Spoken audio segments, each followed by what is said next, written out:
to the table. This is how it feels like to be at the table. So how's everybody doing? Good. Well, we're happy to have you at the table. We want to, just talk about some things together and see what comes from it. Great. We're ready. Mm-hmm. So where do you guys want to start? Self-esteem. Yeah. I think a lot of people have that issue. I think we should start there. Okay. So have you ever struggled with self-esteem, either of you? Maybe Yes. you share a little story. Yeah, absolutely. Do you want me to start? Yeah, I can do that. So I think for me, self-esteem has been something that's been lacking for pretty much my whole life without even actually noticing it. So it's been more of being aware of now the habit I have of beating up myself, which is like kind of an aha moment because I was not even realizing I was doing it. Mm-hmm. So it was more of a constantly, every time something was happening or in every situation, I keep on questioning what I'm doing, if it was good enough, right? All those things. It kind of brings me down to be smaller and smaller and smaller. And to the end where things doesn't function like the daily routines, like things you should do that would not be a problem, suddenly becomes a problem. So for me, it was driving. And it just hit me so hard that it's just like I felt like I was standing behind the wheels. And then it just took me a long time to realize why. And Herman helped me with that. To see where it comes from. But it's like that habit is so hard to turn around because it's been a part of me. And I think that's for a lot of women. Mm-hmm. Maybe it's like we carry it with us and it's so hard to let go because we don't even notice that it's there. I'm not saying that men has that, but I think like the emotions for women, a lot of women, is maybe what kind of keeps it, like we hold on to it. Yeah.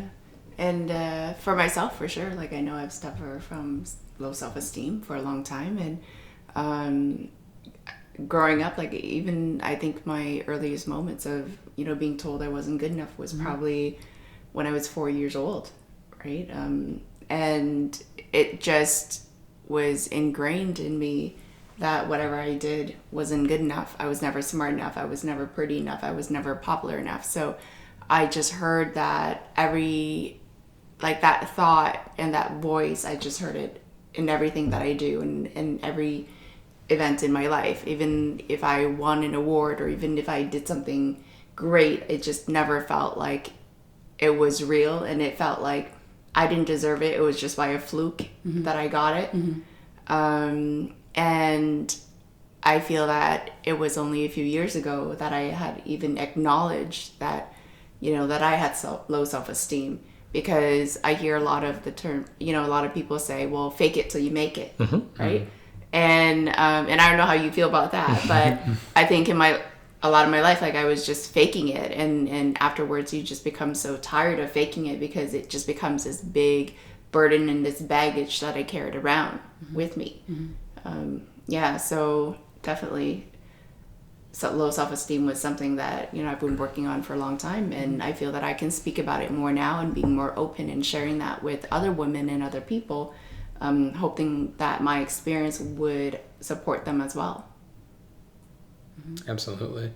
And I feel like females aren't the only ones that struggle with self-esteem, because I do too. And I really didn't even notice it until Herman pointed it out. Like, I didn't realize that was the seed that was feeding like doubt or feeding me feeling like I'm not good enough or all these different things. It was that insecurity that I've had for a very long time that was developed at a young age. And then I feel like I put everything on top of it to suppress it. So that, okay, like I came off as such a confident person, but was probably the most insecure. Yeah, I relate to that. I feel like I just kind of like layered it. Yeah. And I feel that now that I can talk about it more openly, I feel that I have grown as a person, Mm-hmm. and that I'm not as insecure as I was maybe 4 or 5 years ago. So I feel that the more conversation we have around it and more open we are to looking at ourselves and be able to reflect on that we can work on it. Mm-hmm. I agree. Is that because you're facing the insecurity? For like Han, like she's facing it. I would say the more you're willing to talk about it, the easier it becomes every time. But the more you ignore it, the harder it becomes every time. Because it's almost like what you're trying to hide. Or at least for me, that's what it feels like. And every time you do something that is good, you kind of actually makes it worse, because for me though, like being good at something, showing that you are successful or whatever, it doesn't mean that you have self-esteem, but on the outside it looks like you're confident because you're doing good. So you're like showing off instead of actually, showing what you have in the inside. So being true. And I think also a lot of women, like, when we say girl power or, how to support each other, why it feels so special is because growing up, for me though, like, and I can say for my community or where I come from, like, girls are always being compared to each other all the time. So then having someone that is actually supporting you feels so special because you're not competing, Yes. So I think that is really powerful, like when you step out of that and you can support someone without competing. Like support another woman? Yeah. Yeah. So what would you tell your younger selves now that you know what you know? Let's go. Find Herman sooner. Well, thank you for that. What would you tell your younger self? I would tell my younger self to just be yourself. Just stay true to yourself. Because I feel like there was a point in my life where I chose popularity and friends over the things that I actually valued. And that's when the more I made those decisions, the more I went down this different path. And I feel like separated myself from my true self. Like the lie was getting bigger. And so I would just say, be true to yourself and don't really look to others for validity, or don't look to others to see what they're doing. Just like stay true to your journey and who you are. I think that would help a lot of people, because they'll learn from what you say or what your perspective, what your lens is. And I think that's why we have these conversations, is so people can learn, because a lot of people don't want to have the conversation, just want to be a backseat watcher. And then when they're like that, then they're never addressing the issue. And then when they never address it, when it's finally addressed, it's too painful, it's too hurtful, it's too bitter. And we have to be open to these conversations so that we can get rid of that bitterness. We can address that bitterness, we can face that bitterness. And that's where most people, they're not willing to do that. And if you're not willing to do that, then don't complain. Because everyone complains in today's world. And then when you complain, you start to believe your own complaints, your own lies, or the things that you try to project. And then you become so fake yourself. Then what happens? Then when it's time to be real, or life is going to teach you how to be real, you don't have enough to face it. And I think too many people in today's world live life recklessly. And when life actually does hit them in the face to say this is actual reality, they don't have what it takes to handle it. And then how would you ever build self-esteem if you already don't have any? And then life is going to teach you the hard lessons that you don't want to face.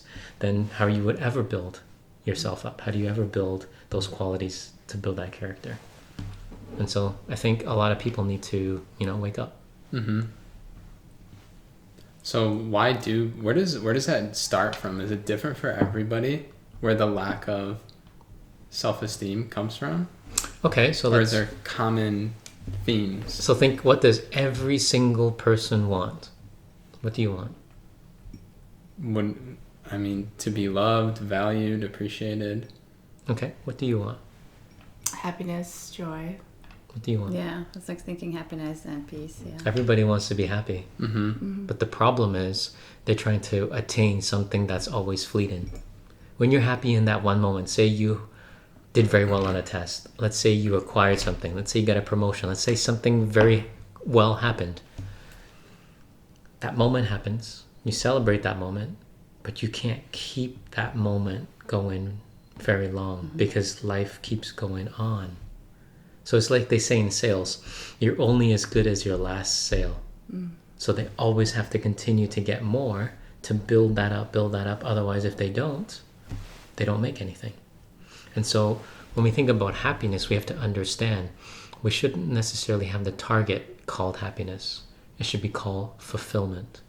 When you're fulfilled and you have food, you have water, you have clothes, you have a roof over your head, you have the necessities, you have fulfillment. Problem is, everyone's looking for more fulfillment in more external things as opposed to the necessities. And that robs you of your happiness because you'll never have enough of those. But if you look at all the things that are necessary and you see that you have enough of those necessary things, then you can be fulfilled, and then you share that fulfillment with those that don't have as much so that they can also be fulfilled. And then when you fulfill more and more and more and more people and help more people, then they can acquire a little more happiness. Then they can enjoy a little more joy. But if we're always in it for just ourselves, or like you said, faking it, and just to show it and just acquire for personal gain, then it has not much value.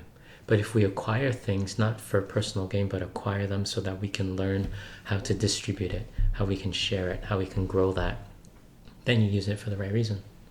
And until we learn how to be content with certain fulfillment, if we never learn that trait, we will always want more of things we cannot have. Things that may not even be meant for us. Wow. And that's why you have to be very humble and learn humility early and often, so that when life is trying to teach you something, if you're not humble, it will teach you humility very quickly. A lot of people who have kids very young, what happens when the kid shows up? They get humbled very quickly. Right? What happens when you lose someone you love the most? You get humbled very quickly.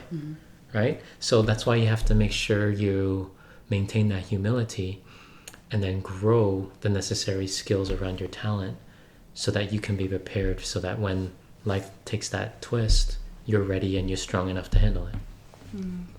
So you mentioned humility is very important. Is there like a checklist, where we can sort of say, okay, well, I'm, in order to have more humility in my life, right, I should be this and this and this and this. Okay, so very first thing, never compare. You'll never gain humility that way. Second thing, stop questioning every single little thing. What perfect example. Let's say you look up and you pray and you pray and you pray, you wish, you try to use every single scheme and hack that anyone has ever said or done in the history of humanity. And let's say something shows up right in front of you and it's the sign that you've been waiting for, but you don't even see it because you expected the sign to be wrapped up in a perfect, beautiful package, delivered on time, shipped to you, and by a press of a button, magically does everything you want it to do. Well, that doesn't happen. No. So when we search for something or say we want that sign, everything gives us a sign and there's always patterns around us. It's just most people don't know how to read them. How do you know if you're reading the right signs? Your emotions are never involved. Okay. And most people can't do that. They'll say, oh, I need a sign. And here they have coffee, alcohol in the evening, Yeah. drugs in the day, or whatever to get through the day. Where in that formula is there time for you where you're not on something or dependent on something? So then you're never yourself. Then if you're never yourself, you can't think for yourself. Then if you can't think for yourself, you don't know what is right, what is wrong, what is feeling good, what is not feeling good, because you're so many fake things inside in your life in that formula. And it's very, very difficult for you to know yourself, to see what's a good sign, what's not a good sign. And that's how we found each other. It's because a lot of people ask for these signs, ask for help, beg for help. But the timing wasn't right. What if it was staring right at you in the face, but you weren't ready for it? Goes away. Then it's like the train. If you missed it, you gotta wait for the next one, but there's no guarantee another one's gonna show up. Right. Yeah. So we have to be cautious with everything we think, say, and do, so that once we do that, then we ensure that humility is always at the forefront, that we're never thinking we're better than someone. We're never thinking that we have to show off so that others can feel less. We never have to flaunt it, because that's where people go wrong. They always want to flaunt something. And I think that is where, when we look in today's society, is too much flaunting going on. And that doesn't build humility. Okay. So you talked about no emotions. Mm-hmm. Get rid of the emotions. Mm-hmm. So what if you're a logical person, but you get lost in your head? Mm-hmm. But is that emotional? To a certain degree. Because something triggered something inside of you to think or feel a certain way. So it almost the emotion almost influenced the logic? Or the thought. And then the thought will influence the feeling. So it works both ways. Of course, because it's like your head needs to support your body and your body needs to support your head. But most people only want to be one or the other. They never, ever harness both. And when they don't harness both, that's when you start to age rapidly, get sick, right? That's when all those diseases want to set in, because you're not balanced. So often, we hear men are more logical and they're not as emotional, and women, they wear their emotions on their sleeves or their heart on their sleeves. But so how do you, when you get into a relationship with someone, right? How do you sort of find that balance so that, the logical partner would become a little more expressive, and then the one who is too expressive would kind of tone that down a bit? Do you have any tips or what would you... It can't just be one person doing it and expecting the other. It's not like a dance where you lead and then the other person necessarily just follows with the lead. It doesn't. It requires both parties to make the same effort first. So they both would have to want that. Correct. And they have to will that, which means they're willing to do what it takes to make sure that they root out all the things that they don't want in life, so that when the right one's in front of them, they're not scaring it away. I've heard of so many stories where they search and search and search all their life for the perfect one, and then come to find out the perfect one was the first or the second one. Yeah. But because they wanted to explore and see all the other lawns and all the green grass on the other side, the one that was here, that absolutely cared for them more than anything else in the world, they took for granted because they wanted to see only what they wanted to see. They didn't want to see that at that moment. That's why it requires both parties. Yeah. And then you have to make sure compatibility is at the forefront, because some people should never be together. Okay. That's kind of interesting. So compatibility, like to you, like what's a good sort of match? We hear a lot about opposites attract, right? Okay. Is that true? Okay, so I'm going to ask you a question. You say opposites attract. Do you believe that? Well, I feel for myself, with Bernard and I feel that we are different people. But make a good team? But make a good team, but I feel that our values are very similar. Okay, so if you say opposites attract, then why does so many people on this planet use LOA to say you need to use attraction to get it? But yet, you're just saying that the opposites attract. I don't know. And what I'm trying to say to you is you have to be cautious what you consider to be truth. Because a lot of people, truth has always existed, but people's ability to handle it has not. And so just because you may be infatuated with someone, not love, but infatuated, you say, oh, this person's gorgeous, or this person's beautiful, or I have to be with them, or this is going to be my husband, or this is going to be my wife, or this is going to be my partner. So they go after it. But they didn't even do like a systems check. What's their family like? How were they brought up? What is their ability to handle a crisis? What's their crisis mode? Because that is the tipping point. Most people do not have that crisis mode. So you think when you're in dating and you're going past dating, then you get married, and then from marriage, then say you want to start a family. Well, most people don't realize they don't have crisis mode until the woman says she's pregnant.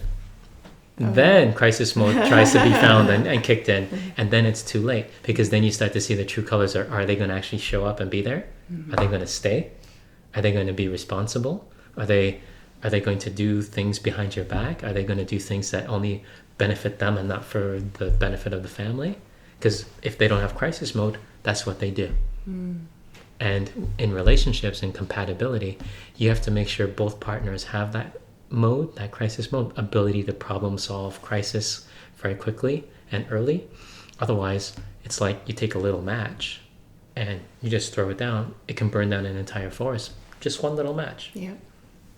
Well, we have to be careful to make sure that no matches are lit at all, because once you are in that crisis mode together, then it's like you know how to handle it before it gets to that point of having to have things burnt. So that once both parties understand that and they have that mode, it is a walk in the park for everything else. But if you don't have that crisis mode, people would separate, people would break up, people will distance themselves because there's no accountability anymore, no responsibility. And when that happens, it's very, very difficult for people to learn to trust themselves and other people. So you have to make sure you develop these things. And how do you develop that? Always face the ugly things early, first, and often. You have to gain experience somehow. Yeah. And when you fall in love, like that is not what you think about. Like, that is not. You're blinded. That's why they say you fall. Yeah. Right? Yeah. Yeah. Yeah, because I'm just thinking, like, in the first few months of a relationship, May it seem good. Yeah, because it's just like you're looking at all the pretty things. There are no crises. So things probably tend to get more real once you go through and have more experience with that person. And for a lot of people, they will not develop that skill if they're always pampered or protected from how life actually is. If you don't want to tell someone that so-and-so passed or so-and-so is sick, or you don't want any form of, they would consider negativity, but it's not negativity, it's just being real with those that actually need to hear it the right way. Because when you so-called try to protect them from harm, you're doing more harm than good.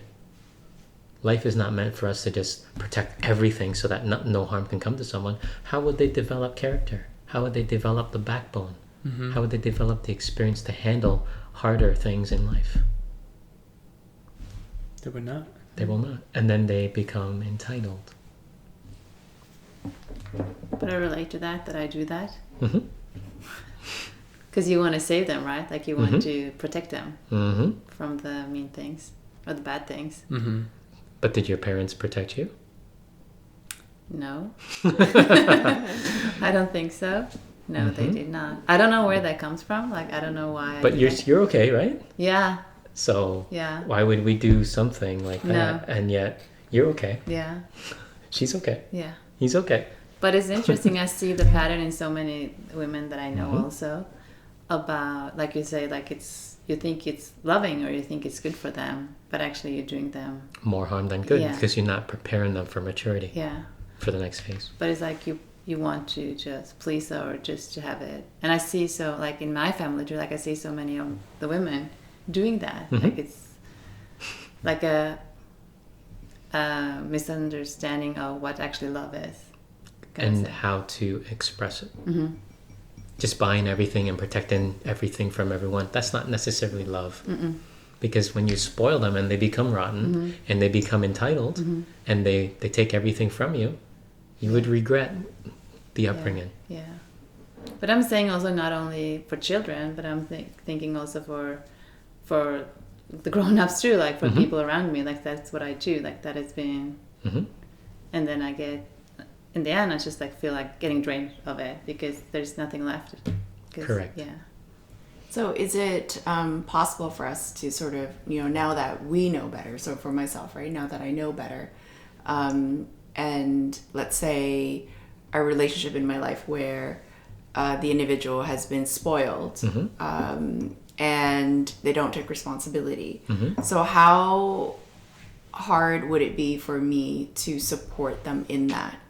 So let's say setting boundaries, right?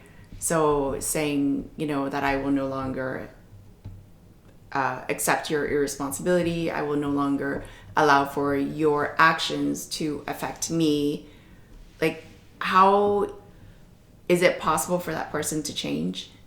It depends. If you don't teach accountability early to the child, the law will. Okay. What if it's an adult? So how do I teach accountability to the adult? You have to, it depends on each adult. Every adult's different because their upbringing's different, their parents are different, their culture is different, their circumstances are different. So all of those variables. So each one is specific to that specific person. That's why when we help someone, it's different every single time. How I would help you is different to how I would help her, different to how I would help him. Very different. Everyone has to be helped a different way. But see, in today's world, they just want to help you only one way.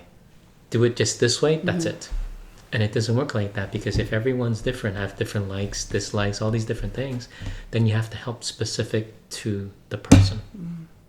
Just as I remember you talking about when you're delivering even a message, so it has to be specifically for that person and speak in the way where that it's catered and specifically for them and how they will receive it. Because if you don't, then it's almost a disservice. Because when they're finally open, so finally you found someone who's finally open, ready to make these changes, and then the disservice from the person tells them what to do, but it's completely the wrong skill set, wrong formula for that person, then they close off. Now that is a disservice. Here's someone ready to change their life, primed, ready to do it, enthusiastic, ready to go, and then someone comes along, cages it, imprisons it. That's a disservice. And there's a lot of that going on. Yeah. And I was thinking, like, what we're talking about that now, for me, is like, brings us back to where we started about self-esteem. Because setting those boundaries and putting, making others accountable for what they're doing, you need to know who you are. So you need to have that self-esteem, But the only way to do that is you have to play by the same rules you expect your children to play, or your friends to play, or your... So lead by example. Correct. Because a lot of parents do as I say, don't do as I do. Don't smoke, but you know what, I will. Don't drink, but you know I will. Don't lie, but you know what, I will. So right there, it doesn't match. And a child is not stupid. So when they know something doesn't match, they'll be like, and then they rebel. Because it doesn't match. So somehow, some way, that equation inside, without that balance, they have to so-called fix that balance, set that balance. And you have to make sure that when you have family, kids, or anyone that you're trying to bring accountability to, it's always the delivery. Always. Because most people don't have it. So how would I learn to deliver better? First off, you have to learn how to speak. Really learn how to speak, which means, like, you know how a singer has to know every single note and learn how to draw it in from here and not from here? Well, the average person doesn't know that, so they just think, oh, so-and-so sang, so maybe this is the voice, so it's called the voice, maybe I sing through my voice. But it's from here, right? The soul. Comes right down from the soul. And so same thing when we speak, we have to speak from the soul. When we do something, do it from the soul. When we care for something, do it from the soul. Because when you were born, that's all you knew how to use. This was not in play. This was not in play. It's only the soul. And that's what people call cute. That's what people call innocent. That's potential right there. But we put everything in the way, and the potential got suppressed. And we never lived up to our fullest potential. So how does one get back to really living through the soul? Well, they got to get rid of every single distraction, like we talked before. They have to make some changes lifestyle-wise, specifically. And they have to be open to both those distractions and changes so that they can see it as a distraction, so that they can make the change. Because a lot of people with the distractions don't see the distraction. when you tell them what to change, they will never change. So the person has to accept what you're showing them so that they can understand how to change it. But if they can't accept it, they'll never understand it. And if they don't understand it, they'll never do it.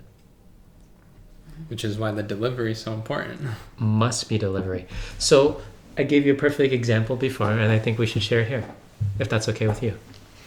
So Han one time asked me, how can I improve myself? And I said to her, okay, think of delivery this way. If you order a lot of things online, but let's say it went to all the other addresses but yours, how would you feel? Not happy, which is happening right now. I ordered something online and it hasn't arrived in 3 days. It's late, so I'm not feeling very happy. How would you feel? You order something, you really value it, and it never shows up. I would be upset. How would you feel? The same feelings. Okay. So let's say now that you put in your address, but the person didn't take the time and they only punched in the postal code. So it doesn't know out of the 2,000 homes in the postal code or plus, where should it go? Mm-hmm. So let's say it goes to someone that doesn't belong to them, but you paid for it. How would that make you feel? I want to know that person. Yeah. I want to know who did it. Who signed for it? Yeah. Who okayed that? You know what? That this isn't mine. Right? Yeah. But you see, because the delivery was wrong, not to the right address, you knew there was a disconnection. So somehow, some way, you were trying to right that ship. Now for us, we have to make sure every time we deliver something, we hit the right address every single time. Otherwise, we'll have unhappy customers. That makes sense. Mm-hmm. And when we have poor customer service and unhappy customers, your reputation goes the same way. Mm-hmm. Down, down, down, down, down.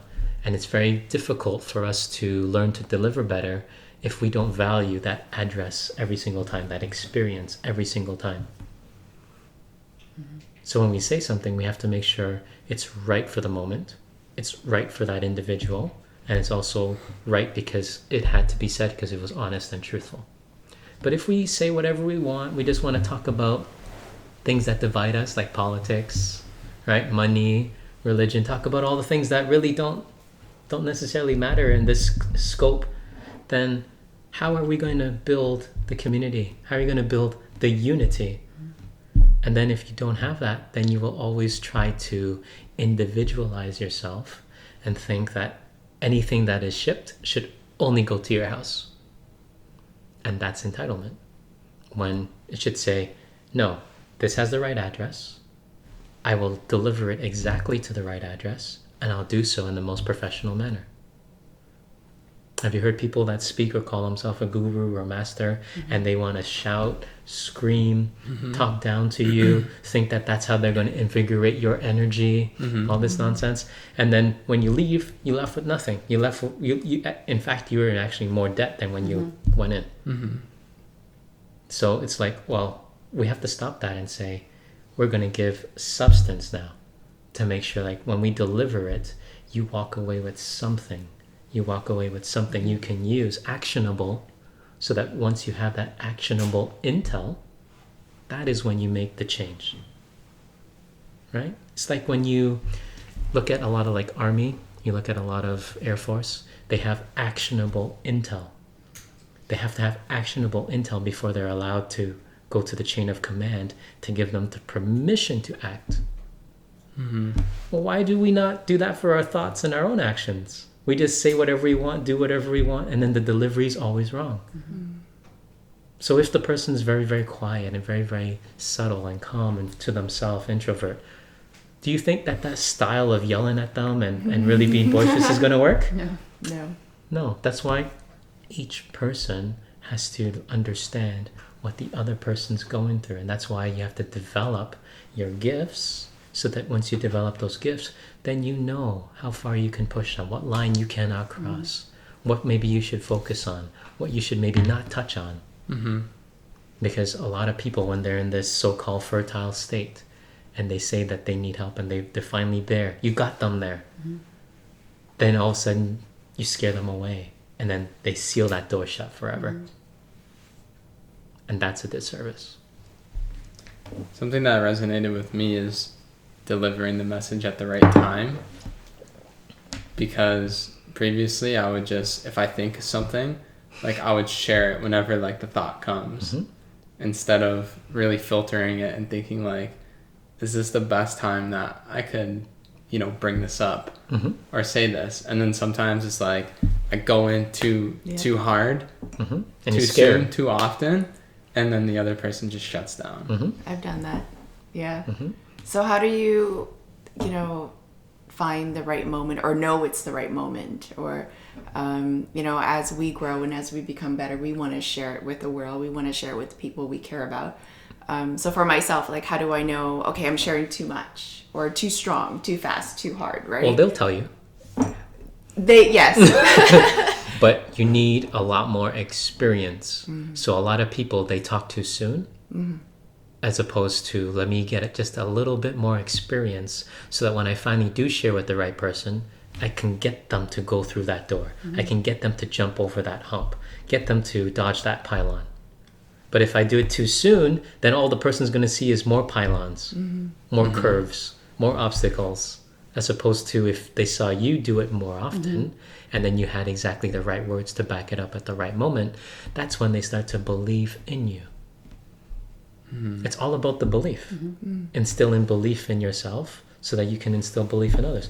But if you don't believe in yourself, no one is going to believe in you, then no one will trust you, then you will not have actionable intel to help anybody. And there's a lot of people out there who stand on stage, don't even believe in anything they say, but expect you to believe them. That's a disservice. I think that's the core of self-esteem, is belief. 100%. And just like you said, if you don't believe in yourself, nobody else will. But everybody is looking for people to believe in them first. Correct. To validify that they can believe in themselves. It's like when we train athletes at the elite level, the problem they have is they say, I will only trust you when we win a championship. I'll only trust you when I get that check signed. I'll only trust you when I'm able to get the same lifestyle that so-and-so has. But how does that work? You have to so-called show your body of work, show your efforts, show your actions with trust first, belief in yourself, so that you can believe that the person can knock down that shot or believe the person can perform. So that when you do that and everyone does that at the same moment every single time, then you put that in consistency. That wins the championship. But everyone wants to cut right to the chase, get the championship, but it doesn't work that way. You have to take the necessary steps first before you get to the very destination. And no one wants to do that because it's disguised. So when you bring up sports, there's just somebody that I think of that I think really exemplifies what you're explaining, and that's Tom Brady, because every year he's in the Super Bowl. And it's like the whole entire city, even the whole entire country, let alone his team and his family, like they all believe in him. But he had to believe in himself first, and then he instills that in other people, and that's why they have a system where new players come in and they become a part of that culture where they believe. They screen players before they're even allowed to come in. Right? You can't have one black sheep poisoning everybody else, one bad apple, because that will ruin the championship titles. Very true. So same thing with the thought. We can't allow one bad apple to ruin all the good we work for our life. One bad feeling, one bad experience, one bad moment to ruin everything you work towards or what your family worked towards. How many times have we seen that? All the time. Right? When you build a lot of momentum and then you just let a little emotion or a little bit of that lack of self-esteem it puts you back at point A. Correct. And it took so much energy and resources to get where you were, and just one little thing wiped it clean. I think that's why so many people say you take one step forward, 3 steps back. Yeah. And you'll never win that way. And you look in today's world too. Everyone's afraid of being broke, or a lot of stats have come up that says everyone's just living paycheck to paycheck. Well, that's actually worse than broke. Because what's worse than broke? Debt. Agreed. Because You may be broke now, but then that's just you. Debt means you're accumulating more and more and more of it, but then when you're gone, someone else has to still pay it. Mm-hmm. Something has to pay it. It's not just forgiven. And people just live life as if they could do whatever they want, however they want, without the accountability for their actions.